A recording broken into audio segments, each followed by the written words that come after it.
Hey everyone, it's Mr. Marshall. It's Friday, September 18. Happy Friday. Hope you guys are feeling like you achieved a lot this week working at home. I know it can be really weird and strange to try to get things done and be self-motivated, but I hope you're getting used to it. It's actually a really useful tool to have and for high school and for college. So it's good. It's kind of good for you low key, but thank you for yesterday's live stream. I know that was the worst. I couldn't even restart my computer. It just completely froze.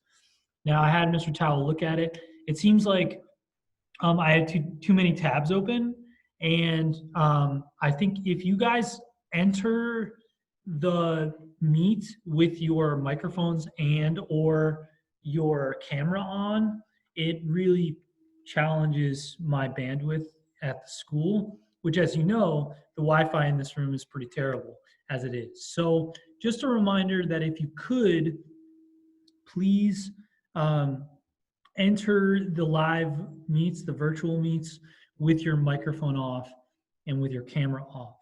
Now, thankfully, if you guys were um, watching the videos, much of what we would have talked about yesterday would have repeated the video that I posted earlier in the week. So I'm just gonna make sure with this video that you are really getting everything that you need, because that's what we meet once a week. And if we don't meet, then you might feel lost. I don't want that to happen, especially when we have such small contact time.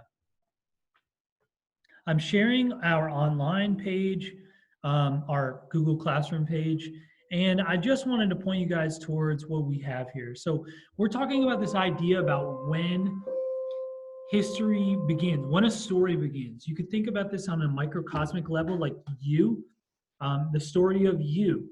Do you begin with your conception? Do you begin with your birth? Do you begin with your parents meeting? Or do you begin maybe when you first become conscious and have a first memory? It's really going to change for everyone and for everything. And that's why we're talking about this subject with regards to American history. When do we begin telling this story? Do we begin in 1619 with this first boat of slaves taken from Africa? Do we begin in 1630 with the first European Protestant migration pilgrimage to the United States for religious freedom? Do we begin with the signing of the Declaration of Independence in 1776? It's really anyone's game, and this is part of America, is that its definition, including its beginning, are up for grabs and up for debate constantly. So your first assignments, such as the comprehension teaching about slavery questions about this article, are basically trying to probe your opinions, your thinking, and your ideas on this subject.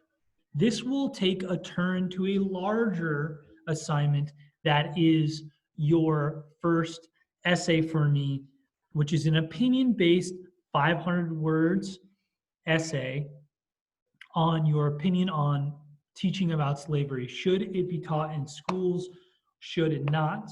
All the resources I've given you, whether it's from the Federalist, New York Times, the 1619 Project, give you conflicting opinions on it. And I would like to see you guys use some really good reasons within this very short assignment. It should only really be about 2 pages long. We will certainly talk more about that next week, but I just wanted to put that on your sites right now as soon as possible, because it is a little bit on the horizon now. So I definitely don't want you guys to know that or be surprised by that. Okay. So if you do have any questions, guys, we have our office hours. Reach out to me. I've had a few students want to do that. It's really helpful. You get one-on-one instruction, answer your questions. You don't have to feel embarrassed. You can turn your camera on if you want. Otherwise, I wish you all a really great weekend, and I thank you for sticking in. You guys were truly champs, and I miss all of you guys. I was talking to Jemima about this yesterday, but all of you, it's just so much fun to see your energy when you walk in the room, and it's certainly missed. Hopefully I'll get to see you soon, though. Please be safe, enjoy the football, and take care. Bye.